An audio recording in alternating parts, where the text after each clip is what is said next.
Sir, betting apps promote చేస్తున్న influencers పైన సజ్జనర్ గారు అయితే తీవ్ర స్థాయిలో ధ్వజమెత్తారు. ఆయన వాళ్ళపైన ఫుల్ యాక్షన్ తీసుకుంటున్నారు. చాలా మంది పైన కేసులు నమోదవుతున్నాయి. ఇప్పటికే 70 మందికి పైగా కేసులు నమోదయ్యే అవకాశం ఉంది. వాళ్ళు అరెస్ట్ అయ్యే అవకాశం ఉంది అన్నట్టు కూడా వార్తలు వినిపిస్తున్నాయి. అయితే ఏంటి అసలు ఈ బెట్టింగ్ యాప్స్, ఇవి ఎన్ని రకాలుగా ఉంటాయి? మరి సజ్జనర్ గారు అంటే కంప్లీట్ గా ఇన్ఫ్లుయెన్సర్స్ ప్రమోట్ చేస్తున్నారు కదా, వీళ్ళపైన ధ్వజమెత్తుతున్నారు, కానీ బెట్టింగ్ యాప్స్ ని కంప్లీట్ గా బ్యాన్ చేసే దిశగా మన అడుగులు వేయొచ్చుగా అంటూ కూడా కొన్ని విమర్శలు అయితే ఆయన మీద కూడా వినిపిస్తున్నాయి సార్. మనం వీటి గురించి ఏం చెప్తారు సార్? యా విసి సజ్జనార్ ఆయన గతంలో పోలీస్ ఆఫీసర్ ఉన్నాడు. ఇప్పుడు ఆర్టీసీ చైర్మన్ ఉంటున్నాడు.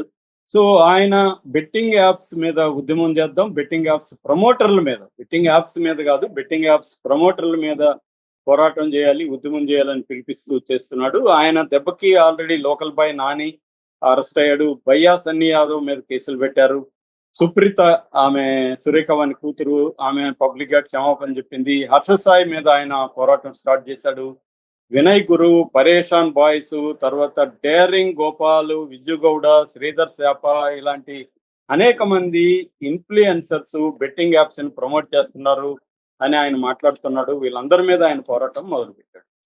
ఇప్పుడు చాలా మంది అలాంటి వాళ్ళకి వచ్చే డౌట్ ఏంటంటే, అసలు బెట్టింగ్ యాప్స్ అంటే ఏంటి, బెట్టింగ్ యాప్స్ ఎన్ని రకాలు, బెట్టింగ్ యాప్స్ ని ప్రమోట్ చేసే వీళ్ళ విధంగా మాట్లాడుతున్నాడు తప్ప, అసలు బెట్టింగ్ యాప్స్ మీద ఈయన ఎందుకు వ్యతిరేకంగా బెట్టింగ్ యాప్స్ ని బ్యాన్ చేయమని ఎందుకు గవర్నమెంట్ ని డిమాండ్ చేయట్లేదు, బెట్టింగ్ యాప్స్ ని ఆన్లైన్ నుంచి మన వాళ్ళకి కనబడకుండా ఎందుకు చేయకూడదు, ఆ ఉద్యమం ఈయన ఎందుకు చేయట్లేదు అంటే, అదేదో కుంభస్థలాన్ని కొట్టాలి, ఈయనేమో తోకను పట్టుకొని తోకని ఇచ్చేస్తున్నాడు తప్ప, అసలు పులి అనుకుంటే పులిని దెబ్బ కొట్టట్లే, తోకను మాత్రం గిచ్చుతున్నాడు అని ఒక విమర్శలు వస్తున్నాయి. అంటే సాఫ్ట్ టార్గెట్ చేసి తనేదో పాపులర్, తనేదో పెద్ద సామాజికవేత్తలాగా, సామాజిక పోరాటకారుడిలాగా మాట్లాడుతున్నాడు. కానీ అసలు విషయం చేయాల్సింది ఏంటి, అసలు బెట్టింగ్ యాపే లేకపోతే బెట్టింగ్ యాప్ ప్రమోటర్ ఉండడు కదా, ప్రమోటర్ ఉన్నాడంటే లీగల్ గా అతను డబ్బులు వస్తున్నాయి కదా మరి.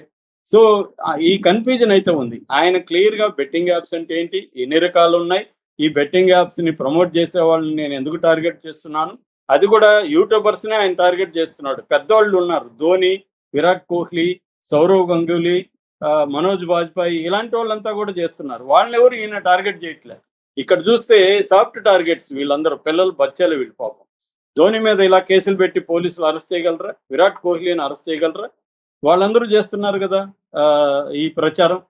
సో ఇప్పుడు for example Dhoni poker stars అనే యాప్ కి చేశాడు, డ్రీమ్ 11 అనే దానికి చేశాడు, సౌరవ్ గంగూలీ డ్రీమ్ 11 చేశాడు, సన్నీ లియోన్ జీట్ విన్ అనే దానికి చేసింది, నవాజ్ సద్దికి మేడ్ ఫార్ పోకర్ అనే దానికి చేశాడు, తర్వాత అమీ జాక్సన్ రమ్మీ ప్యాషన్ కి చేశారు, విరాట్ కోహ్లీ, రోహిత్ శర్మ, మనోజ్ బాజ్పాయ్ రమ్మీకి చేశాడు. ఇలాగా వీళ్ళందరూ, ఇంకా నేను పెద్ద లిస్ట్ ఇవ్వగలను. అలాగే మీరు ఇంటర్నెట్ లో కొడితే ఎవరెవరు బెట్టింగ్ యాప్లకి చేస్తున్నారో తెలుస్తుంది. వీళ్ళందరూ చేస్తున్నారు. వీళ్ళందరి మీద ఎందుకు సజ్జనార్ పోరాటం చేయలేదు అనేది కొంతమంది విమర్శిస్తున్నారు. ఇక అసలు బెట్టింగ్ యాప్లు ఎన్ని రకాలు, వీటిలో ఏది మన దేశంలో అలో చేశారు, ఇందులో మన దేశంలో ఉన్నవి ఏంటి, ఆఫ్ షోర్ బెట్టింగ్ యాప్స్ అంటారు. విదేశాల్లో మాల్టా లాంటి సిటీల నుంచి బెట్టింగ్ యాప్స్ ఉంటున్నాయి. ఇందులో ప్రధానంగా మనకు చూస్తే అసలు బెట్టింగ్ అనేది మనకి పురాతన కాలం నుంచి, ఋగ్వేదంలో కూడా జూదం గురించి మాట్లాడారు. తర్వాత మహాభారతం మనకు తెలుసు, మహాభారత యుద్ధం వచ్చిందే జూదం వల్ల. ఆయన ధర్మరాజు ఓడిపోయి మళ్ళీ మళ్ళీ పెట్టి తన రాజ్యాన్ని, తన తమ్ముళ్ళని, చివరికి ద్రౌపదిని, అందరినీ దాంట్లో పెట్టేసి బెట్టింగ్ ఆడి ఆయన ఓడిపోయాడు. తర్వాత కౌటిల్యుడి పుస్తకంలో క్రీస్తు పూర్వం 4వ శతాబ్దంలో చాణక్య అనే పేరుతో కౌటిల్యుని అర్థశాస్త్రంలో కూడా ఈ జూదం గురించి, జూదంలో గెలిచిన వాళ్ళ మీద ఎలా పన్నులు వేయాలి అనే దాని గురించి కూడా చర్చ ఉంది. అట్లాగే మన వాళ్ళు బ్రిటిష్ వచ్చే కాలం నాటికి కూడా మన దేశంలో అనేక రకమైన బెట్టింగ్ జరుగుతున్నాయి. అప్పుడు బ్రిటిష్ వాళ్ళు ఏం తీసుకొచ్చారంటే పబ్లిక్ గ్యాంబ్లింగ్ యాక్ట్ అనేది ఒక చట్టం తీసుకొచ్చారు 1867 అంటే 19వ శతాబ్దంలో పబ్లిక్ గ్యాంబ్లింగ్ యాక్ట్ అనేది తీసుకొచ్చి కొన్ని రకాల గ్యాంబ్లింగ్స్ ని బ్యాన్ చేశారు. ఇక్కడ మనకు అర్థం కావాల్సింది ఏంటంటే, అసలు ఈ బెట్టింగ్లు అనేవి ఎన్ని రకాలు అంటే 3 రకాలు. ఒకటి స్కిల్ బేస్డ్ బెట్టింగ్, స్కిల్ ఉండాలి బెట్టింగ్ లో. ఫర్ ఎగ్జాంపుల్ హార్స్ రేస్ ఉంది, గుర్రపు పందాల మీద డబ్బులు పెట్టడం కూడా బెట్టింగే కదా. పెట్టేవాడికి ఏమైనా స్కిల్ ఉంటుందా? కానీ దాన్ని స్కిల్ బేస్డ్ అనేసారు. ఎందుకంటే గుర్రాన్ని నడపడం స్కిల్ కాబట్టి గుర్ర పందాలని స్కిల్ బేస్డ్ కాబట్టి గుర్ర పందాలు బ్యాన్ లేదు. గుర్ర పందాల మీద ఎంత డబ్బున్నా పోగొట్టుకోవచ్చు. దాని మీద సజ్జనారులు కూడా ఈ ఉద్యమాలు చేయరు. సో అది స్కిల్ బేస్డ్. గుర్ర పందాలు కావచ్చు, కొన్ని రాష్ట్రాల్లో కోడి పందాలు కావచ్చు, కొన్ని రాష్ట్రాల్లో పోకర్ కూడా స్కిల్ అంటారు వాళ్ళు. అంటే పేకాట కూడా స్కిల్లే కదా. ఈ రాష్ట్రాల్లో సిక్కిము, గ్యాంబ్లింగ్ అన్ని కూడా అక్కడ అలో చేశారు. Fantasy based online games. Fantasy based అంటే ఇందాక డ్రీమ్ 11 అని. డ్రీమ్ 11 అనేది ఏంది? క్రికెట్ కావచ్చు, లేకపోతే ఫుట్బాల్ కావచ్చు. అది ఒక రకమైన ఫాంటసీ అన్నమాట. అంటే మనం విర్చువల్ గా ఆ టీమ్స్ ని ఫామ్ చేయడం, టీమ్ లీడర్ని ఎన్నుకోవడం, పిచ్ ని సెలెక్ట్ చేసుకోవడం, ఇవన్నీ చేస్తారనమాట. దాంట్లో డబ్బులు పెట్టాలి, దాని ఎంట్రీ ఫీజు ఉంటుంది. అది ఒక పద్ధతి. దీన్ని ఫాంటసీ గేమ్స్ అంటారు. ఇందులో చాలా ఉన్నాయి.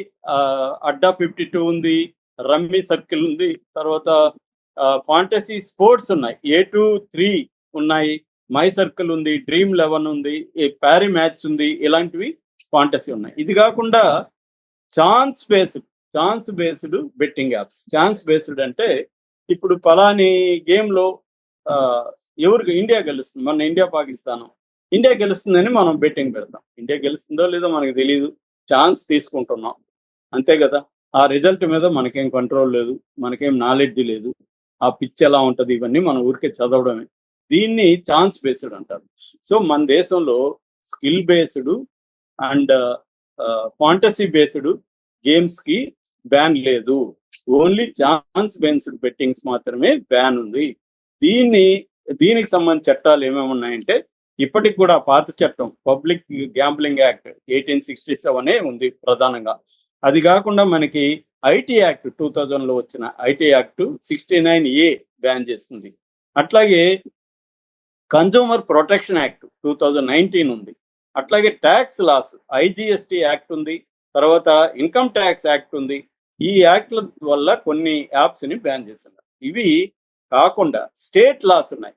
తమిళనాడు, మహారాష్ట్ర, కేరళ కాదు సారీ ఆంధ్రప్రదేశ్, తెలంగాణ, ఇలాంటి రాష్ట్రాల్లో అనేక బెట్టింగ్ని బ్యాన్ చేశారు. ఫర్ ఎగ్జాంపుల్ ఆంధ్రప్రదేశ్, తెలంగాణలో అన్ని రకాల అంటే ఫాంటసీ బేస్డ్, ఛాన్స్ బేస్డ్ ఈ 2 రకాలని బ్యాన్ చేశారు. సో ఈ 2 రకాలు కూడా ఆడకూడదు.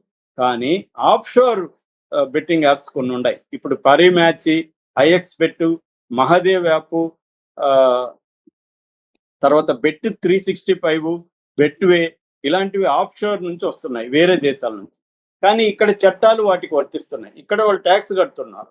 సో ఇప్పుడు వీళ్ళు బెట్టింగ్ ప్రమోట్ చేస్తారు కదా, వీళ్ళ దగ్గర ట్యాక్స్ ఎట్లా గవర్నమెంట్ తీసుకుంటుంది? అంటే అలో చేస్తుందిగా గవర్నమెంట్ అలో చేస్తేనే కదా వీళ్ళు ఉన్నారు. వీళ్ళ దగ్గర ట్యాక్స్ తీసుకుంటూ వీళ్ళకి వచ్చే ప్రమోషన్లో వచ్చే డబ్బులు ట్యాక్స్ కడుతున్నారుగా. మరి దీన్ని ఎందుకు ప్రశ్నించట్లేదు సజ్జనారు? ట్యాక్స్ డిపార్ట్మెంట్ని అడగాల, గవర్నమెంట్ని అడగాల, మీరెందుకు వాళ్ళ దగ్గర ట్యాక్స్ తీసుకుంటున్నారు, ఇది అన్యాయం కదా అనేది ఎందుకు అడగట్లేదు? అంటే ఇక్కడ సిగరెట్ తాగేవాడిని నేరస్తుడిగా అంటున్నట్టుగా సిగరెట్ అమ్మేవాడిని మనం అడగట్లేదు, సిగరెట్ తయారు చేసే వాళ్ళని అడగట్లేదు, సారా అమ్మే వాళ్ళని అడగట్లేదు, లిక్కర్ తయారు చేసే వాళ్ళని మనం ఏమనట్లేదు. పైగా గవర్నమెంట్కి దాని నుంచి ఎక్కువ ఆదాయం వస్తుంది. లిక్కర్ తాగే వాళ్ళని మాత్రం ఇంజూరియస్ టు హెల్త్ అని దానికి ఒక పెద్ద యాడ్ వేసి సినిమాల్లో మాత్రమే ఎక్కడైనా ఒక సిగరెట్ తాగితే కింద పెద్ద అక్షరాలతో వేయాలి. అంతే తప్ప అంటే ఇది కదా హిపోక్రసీ అంటారు. హిపోక్రసీ అంటే ఏంటి? నువ్వు బ్యాన్ చేయట్లేదు, తయారీని బ్యాన్ చేయట్లేదు, డిస్ట్రిబ్యూషన్ బ్యాన్ చేయట్లేదు, యూజ్ చేసేవాడిని మాత్రం వాడేదో గిల్ట్ ఇచ్చి వాడికి నేరస్తులాగా చెప్తున్నావు. మరి అదే నేరం చేస్తుంటే నువ్వెందుకు వాడి దగ్గర వాటర్ తీసుకుంటున్నావు? మన సిగరెట్ కొంటే ట్యాక్స్ ఎందుకు కట్టాలి అనేది ఇక్కడ ప్రశ్నించట్లేదు. అంటే తాగే వాళ్ళని ప్రశ్నించినట్టుగానే సజ్జనారు ఆయన చేస్తున్నది నేను తప్పనట్లేదు, ఆయన చేస్తున్నది మంచి పని. ఖచ్చితంగా బెట్టింగ్ మీద అవేర్నెస్ క్రియేట్ చేయడం అనేది సజ్జనార్ చేస్తున్న మంచి పని. కానీ అది సరిపోదని చెప్తున్నా. దానికంటే ఆయన అట్లాంటి వాళ్ళు అంటే ఇన్ఫ్లుయెన్స్ చేయగలిగిన వాళ్ళు ఈ నేను చెప్తున్న ఈ